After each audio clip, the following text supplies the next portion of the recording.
Cette histoire parle d'un homme qui vivait aux États-Unis dans les années 1970.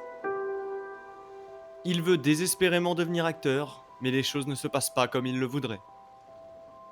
Il est fauché, il ne peut pas payer ses factures et il passe ses soirées à se disputer avec sa femme parce qu'il ne veut pas prendre un travail normal. Il sait qu'une fois qu'il commencera à gagner un salaire régulier, il oubliera petit à petit son rêve de devenir acteur et il devra vivre une vie comme les autres. Un homme ordinaire. Il déteste cette idée.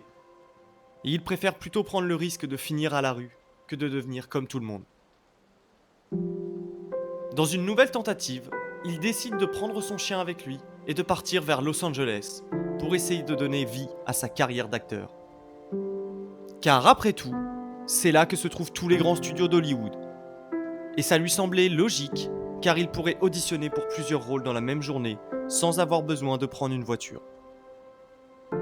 Malheureusement pour lui, tout ne se passe pas comme prévu. Les studios le rejettent quotidiennement et ils ne veulent pas de lui en tant qu'acteur. Et comme pour détruire ce qu'il reste de ses rêves, il est victime d'une maladie qui lui paralyse la partie gauche de son menton, ce qui lui donne également une étrange élocution. Cela rend les choses 2 fois plus difficiles pour lui. Il est désespéré et à court d'argent, et il passe ses après-midi à la bibliothèque car le bâtiment est chauffé et qu'il est entouré par tous ses livres.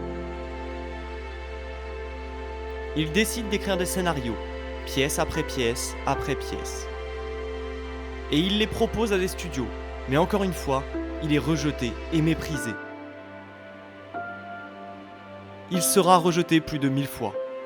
Et ne pouvant plus manger ni payer la nourriture pour son chien, il descendit dans la rue, alla au magasin d'alcool le plus proche et vendit son chien et seul ami dans cette ville pour 25 malheureux dollars à un homme qu'il ne connaissait pas. Il était au plus bas et se sentit dévasté. Il n'arrivait pas à croire ce qu'il venait de faire. Il se rendit dans un bar voisin pour noyer son chagrin avec l'argent qu'il venait d'obtenir en échange de son meilleur ami. Pendant qu'il finissait son verre, il remarqua un match de boxe qui passa à la télé. C'était Mohamed Ali contre Chuck Wepner, un outsider. Chuck Wepner n'était même pas un boxeur professionnel. Et en face de lui, le champion du monde poids lourd. Les 15 000 spectateurs qui assistaient au match s'attendaient tous à voir Chuck s'effondrer rapidement sous les coups du champion. Mais aussi incroyable que ce soit, le boxeur de 36 ans encaisse les coups et se relève à chaque fois. Même l'impossible finit par se produire. Au 9e round, il parvient à mettre Mohamed Ali au tapis.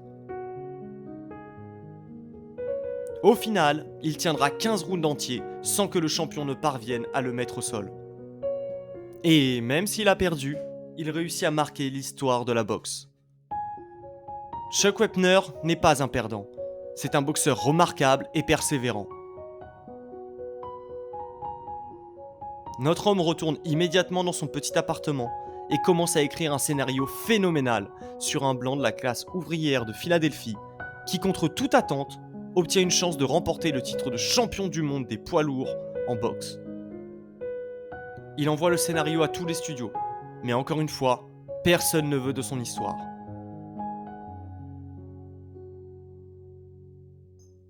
Un jour, alors qu'il est auditionné pour un rôle d'acteur, après avoir été rejeté une fois de plus, en sortant, il se retourne soudainement et se souvient qu'il a le script de son film dans son sac. Il crie alors au producteur qu'il a une histoire incroyable et qu'il devait absolument la voir. Ils acceptent de prendre le scénario et lui promettent de le lire. Après 2 jours, il reçoit un appel du studio qui accepte de produire son film. Il lui offre 300 000 dollars pour le scénario. Mais rêvant toujours de devenir acteur, il refuse, car ils ne veulent pas lui laisser jouer le rôle principal. Décidant de ne pas abandonner, et après des heures de négociations, ils acceptent de lui laisser le rôle principal à condition qu'il accepte de ne recevoir que 35 000 dollars pour le scénario. Acceptant de sacrifier 90% de ses gains contre une chance de réaliser son rêve, il savait que c'était un risque énorme. Mais il savait aussi que si le film avait du succès sans lui, il le regretterait pour le restant de ses jours. La première chose qu'il fit après avoir conclu l'affaire était de retourner au magasin d'alcool et a attendu 2 jours entiers jusqu'à ce que l'étranger passe avec son chien. Il lui dit alors qu'il a gagné beaucoup d'argent et qu'il voudrait récupérer son ami. Mais l'étranger refuse, il ne veut rien entendre. Alors, il lui offrit plus de 2 000 $ et un petit rôle dans le film. Il pourra jouer l'arbitre dans le grand combat final. L'étranger accepte. De nouveau en compagnie de son chien, il part donc produire le film avec le budget donné par le studio. Il fit appel à des amis et membres de sa famille pour les rôles secondaires, afin d'économiser de l'argent. Et la plupart des plans sont réalisés en une seule prise avec des caméras portatives. À l'avant-première du film, de grands réalisateurs et plus de 900 personnes de l'industrie du cinéma sont présents. Sa mère est également présente à ses côtés. Mais la projection ne se passe pas bien. Les gens ne rient pas là où ils le devraient, les scènes de combat ne suscitent aucune émotion. Et un par un, les gens commencent à quitter le cinéma, jusqu'à ce que Stallone et sa mère soient les seuls à rester. Elle lui dit alors qu'il peut revenir à la maison, reprendre sa vie en main, trouver un travail.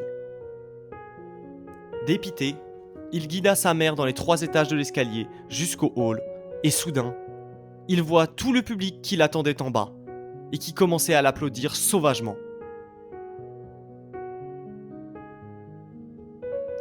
Sylvester Stallone se mit à pleurer de joie, car enfin tout son travail, ses efforts et sa persévérance portent leurs fruits.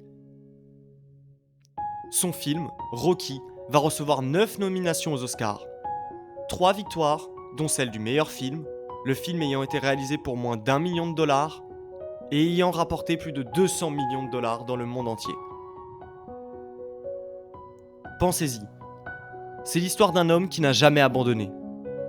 Alors quelles que soient les épreuves que vous devrez affronter dans la vie, quand vous aurez envie d'abandonner, ne le faites pas. Car vous ne pouvez pas perdre tant que vous n'abandonnez pas.